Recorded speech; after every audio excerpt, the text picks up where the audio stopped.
ए गणेश, तू मला सांग, तू माझ्यासाठी काय काय करू शकते रे? अरे प्रतीक, तू फक्त बोल, काय करतोस? तू बाकी काय नको रे. तू हे रोज रोज दारू पिणं आहे ना, ते बंद कर. आणि मी शहरातून गावाकडे येईपर्यंत ना तू टिकला ना, मग माझ्यासाठी तेवढंच बस झालं.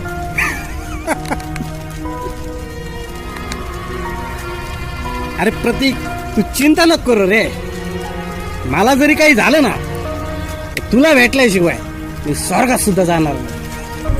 मित्र आहे जवळ मंदिरासारखा, मित्र वणव्यामध्ये गारव्यासारखा. ओ दुःख अडवायला उंबऱ्यासारखा, मित्र वणव्यामध्ये गारव्यासारखा.